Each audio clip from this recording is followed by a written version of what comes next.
হচ্ছে 7:30 7:15 আর দেখো আমি ঘুম থেকে উঠেছি 7:15 সময়। ভিডিওটা এডিট করে এখন বাইরে কাজে যাব, মানে বাইরে কাজকর্ম করব। আর দেখো কতটা পরিমাণ বৃষ্টি পড়ছে। না বৃষ্টিটা এখন থেকে পড়ছে না, বৃষ্টিটা যে ঠিক 5টা থেকে বৃষ্টিটা হচ্ছে, এরকম কমছে।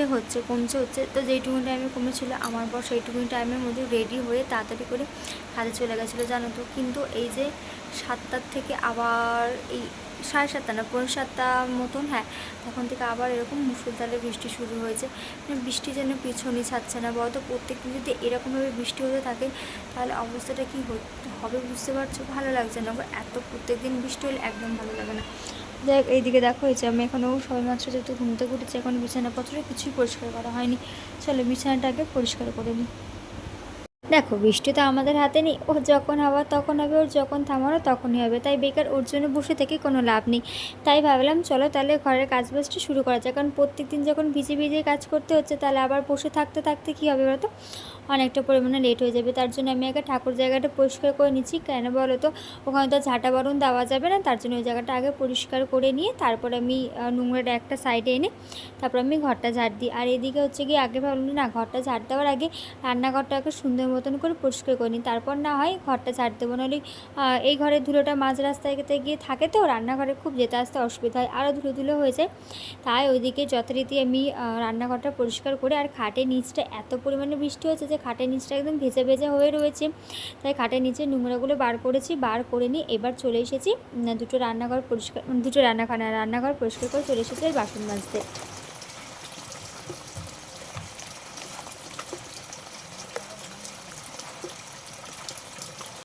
এদিকে স্নান করে চলে এসেছি একেবারে। আমি তো প্রত্যেকদিন এখন স্নান করে নিচ্ছি, ওই জন্য না বৃষ্টিতে ভিজলে আমার অসুবিধা হচ্ছে না। একেবারে স্নান করে ভেজা জামা কাপড়গুলো এই পাশে মেলে দিলাম। এইদিকে দেখেছো রাধা গোপালের জামা সে কালকে থেকে শুকাচ্ছে, এখনও শুকিয়েছি কিনা জানি না।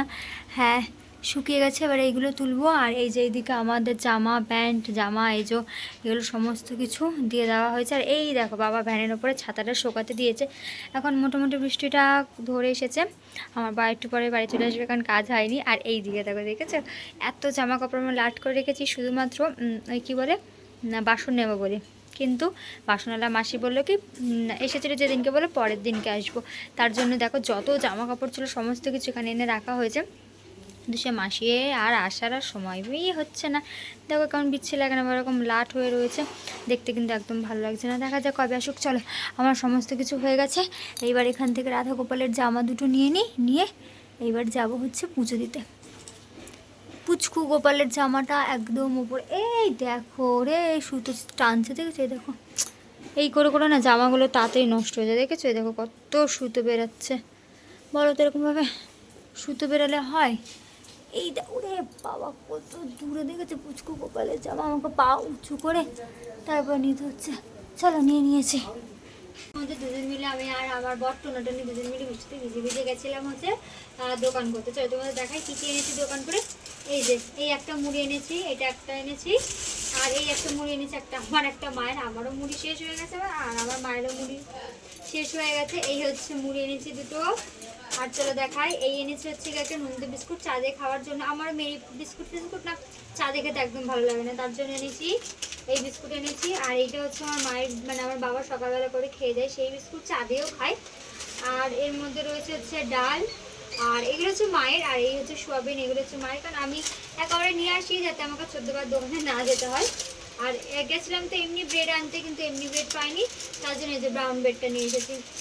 আমার যেন ব্রাউন ব্রেডটা খুব একটা ভালো লাগে না, তো এখন কিছু করার নেই। আর যেহেতু কালকে রবিবার ছিল, প্রত্যেকটা মানে কী বলে এগুলোকে বেকারির লোক তো আসেনি রবিবার করে ছুটিতে, কার এদিকে সকাল থেকে এত বৃষ্টি হচ্ছে, আসবে তো না, তাই কিছু ছিল না, তার জন্য ব্রাউন ব্রেডটা ছিল, ব্রাউন ব্রেডটাই নিয়ে এসেছি।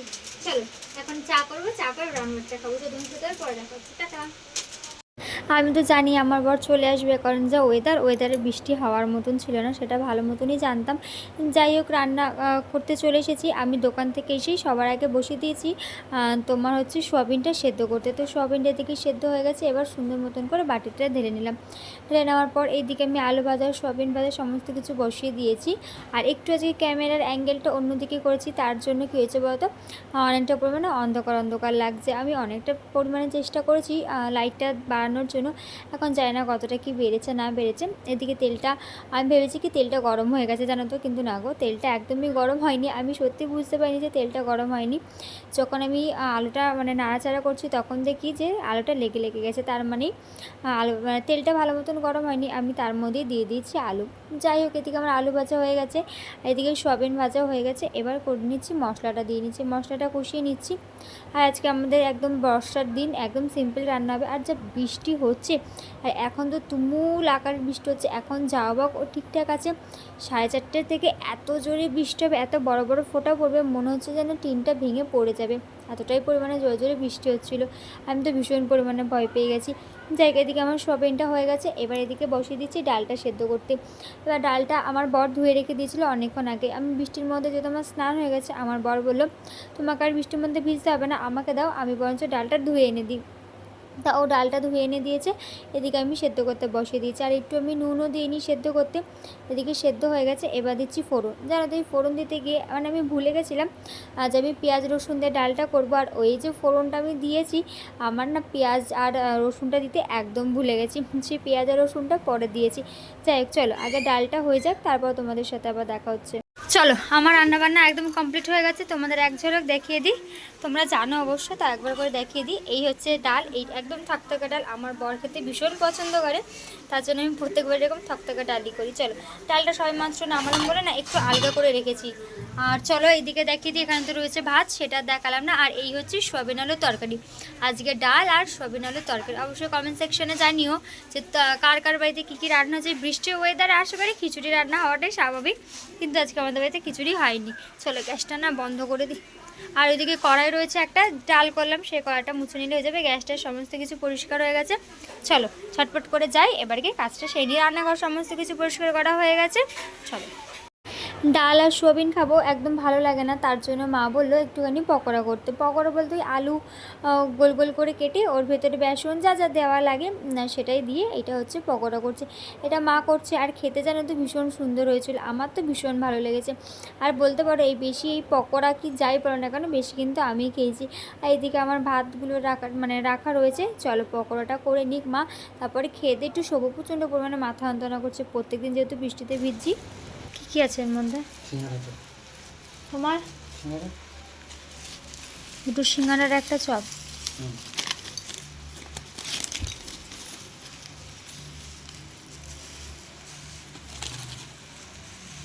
আর কি প্যাকেটে ফটো করছে কিও। বিকালবেলায় আমার বর নিয়ে চলে এসেছে হচ্ছে কি একটুখানি সিঙ্গাড়া, তোমরা তো দেখলি। আর এদিকে ভিডিও চলছে, বাবা খেয়াল করেনি, আর গামছাটা নিয়েছে ভিডিওটার মধ্যে, যেহেতু ওরকম অন্ধকার পড়ে গেছে, তাই আমি একটুখানি মুখ চুগুলে কেমন করলাম, তোমরা তো দেখলি। আর সকালবেলা মুড়ি এনেছিলাম, সেই মুড়িটাও ঢেলে নিলাম। এখন আমরা সন্ধ্যাবেলায় খাবো চপ। আর চপটা আমার না, চপটা বাবার জন্য। আমি চপটা খুব একটা খেতে ভালোবাসি না, চপটা বাবার জন্য। আর দুটো যে সিঙ্গাড়া আছে সেটা আমার জন্য। আর মা এখনও যেহেতু বাইরের খাবার খেতে পায় না, তার জন্য মায়ের জন্য কিছুই হয়নি। এবারে চপ মুড়ি খেয়ে এবার একটুখানি শোবো। ওই যে বললাম প্রচণ্ড পরিমাণে মাথা যন্ত্রণা করছে, তার জন্য। আর বৃষ্টির দিনে বাঙালিরা যদি চপ মুড়ি না খায় তাহলে কি জমে বলো তো। অনেকক্ষণ ধরে শুয়েছিলাম, শুয়ে থেকে এইবারে উঠলাম।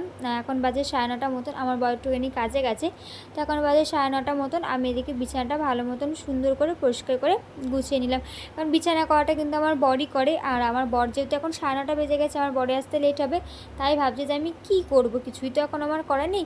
তাই চলো সুন্দর মতন করে আগে বিছানাটা ঝেড়ে পরিষ্কার করে আগে বিছানাটা করে নিই। চলো তাহলে বিছানাটা করে নিই, আমার বরের আসতে কিন্তু এখনও অনেকটাই সময় লাগবে।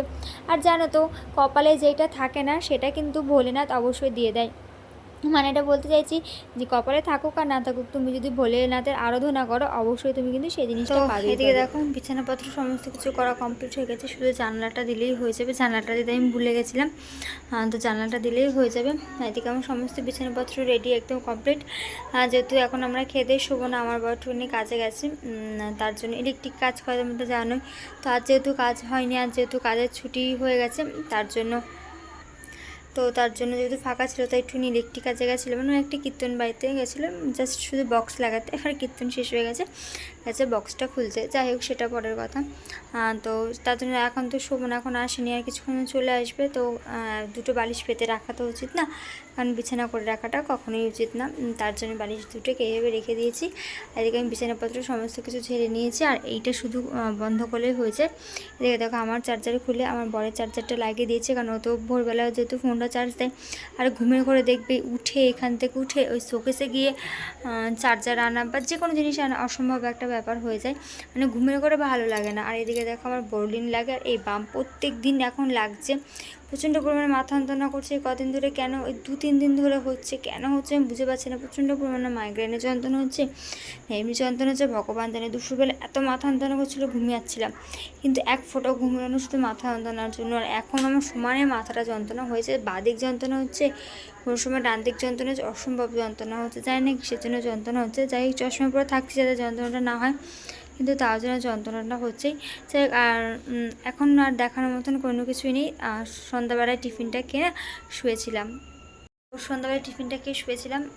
ওই যে বলে মাথা যন্ত্রণা করছে, প্রচণ্ড পরিমাণে মাথা যন্ত্রণা করছে, আর অ্যালার্জি উঠছে। কী খেয়েছে আমি নিজে চাই না, অ্যালার্জির প্রচণ্ড পরিমাণে অ্যালার্জি উঠছে, যার জন্য হচ্ছে আমার সারা হাত পা যন্ত্রণায় ফেটে যাচ্ছে। আর আমার একটা জিনিস হচ্ছে অ্যালার্জি হলে আমার প্রচণ্ড পরিমাণে হাত পা যন্ত্রণা করে, জানো তো, নীল নীল হয়ে যায়, শিরা ফিরা নীল নীল হয়ে যায়।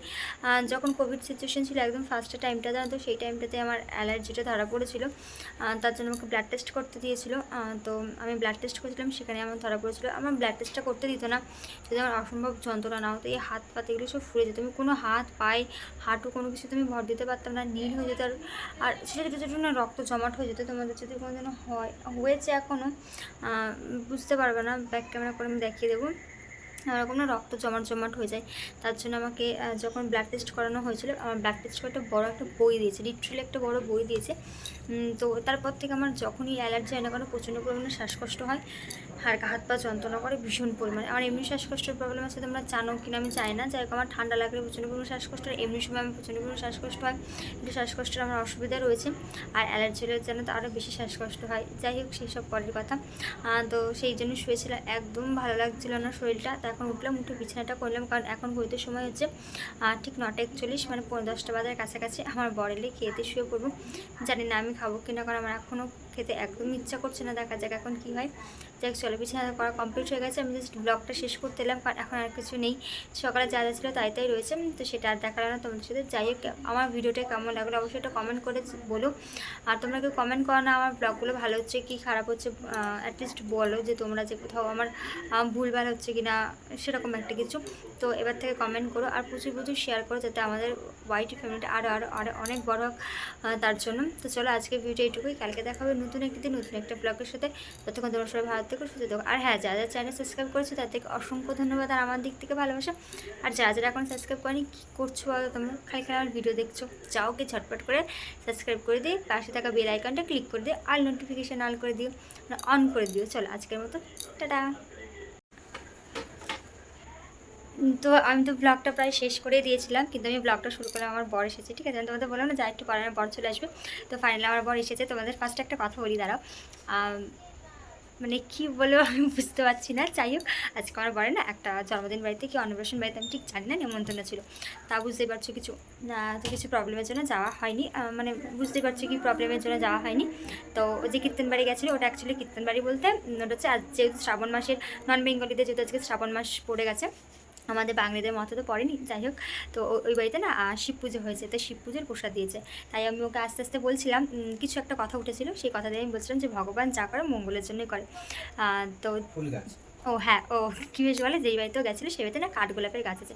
তোমাদের তো বললাম আমার কাঠগোলাপ ভীষণ ভালো লাগে, আমার একটা পছন্দের একটা ফুল। তো ওই বাড়ির দাদাটা আমার জন্য একটা কেটে রেখে দিয়েছিল, ঠিক আছে। তো সেটা অন্য একজন নিয়ে চলে গেছে। তাই ও বলছে তোমার কপালটা খারাপ। তাই আমি বললাম কি যে না, কপালটা আমার খারাপ না, কারণ ওটা হয়তো আমার কপালে লেখা নেই, তার জন্য ওটা হয়নি। হয়তো ওর থেকে বেটার কিছু আমার জন্য আমার ভোলেনাথ লিখে রেখে দিয়েছে, তার জন্য হয়তো আমি ওইটা পাবো, তার জন্য আমি তো এটা পেলাম না। এটাই আমি বলছিলাম। তো তখন বললাম, যখন এলো তখন বললাম যে দেখো তোমার ভাগ্যিস আজকে জন্মদিন বাড়ি কি অন্নপ্রাশন বাড়ি যাওনি, তার জন্য আজকে প্রসাদটা পেলাম, নাহলে ও যদি চলে যেত তাহলে আর প্রসাদটা তো আমি পেতাম না।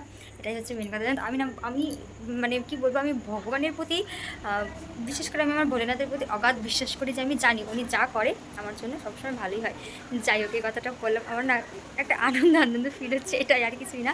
তো যাই হোক, চলো। প্রথমত ভেবেছিলাম কিছু খাবো না, কিন্তু যখন ভোলেনাথের প্রসাদ পেলাম, আর আজকে সোমবার, তো যেহেতু ভোলেনাথের প্রসাদ পেলাম, তাই চলো খাবো। অবশ্যই তোমাদের সাথে চলো শেয়ার করেছি কী কী দিয়েছে। আমার বড় যায় না কী কী দিয়েছে, তারপর 2খানা প্যাকেট দিয়েছে, জানো তো, 2খানা প্যাকেট দিয়েছে। চলো দেখি কী দিয়েছে, এবারে খুলে দেখি। আর দেখো, এই যে কন্টেনার করে দিয়েছে এই একটা, আর এই দেখো এদিকে একটা, দুটো দিয়েছে। চলো এবার দেখি কী কী রয়েছে ভেতরে। আলুর দম রয়েছে, নিচে রয়েছে খিচুড়ি। এটা লাড্ডুটা তো তাহলে মিষ্টি মিষ্টি আর ইয়েতে হয়ে গেলো। এটা তো তা রে বাপরে বাপ, এত কে খাবে? 2খানা কন্টেনারের মধ্যে ভর্তি, আমার মা তো খেতে পারবে না। আমি, আমার বড়, আমার বাবা খাবো। আর আমার বাবাও বেশি খায় না খিচুড়ি, কারণ গ্যাসের জন্য। আর বিশ্বাস করো, গন্ধটা ভীষণ ভালো দিয়েছে। তো আমি মানে কি বলবো, আমি আজকে ভীষণ খুশি হয়েছি। আমি খুব কম, নিজে বাড়িতে পুজো না করলে আমি খুব কম এরকম ভোলেনাথের প্রসাদ পাই, কিন্তু আজকে পেয়েছি। আমি সত্যি বলছি, আমি ভীষণ খুশি হয়েছি। যাই হোক, চলো গো খেয়ে নিই, আমার ভীষণ পছন্দ হয়েছে। আর ভীষণ সুন্দর গন্ধও বেরাচ্ছে। আজকে ভাত ক্যান্সেল, আমার খিচুড়ি খেতে খুব ভালো লাগে। আর ভোগের খিচুড়ি আর প্রসাদের যে খিচুড়ি, সেটা তো অমৃত বলতেই পারো। চলো খেয়ে নিই।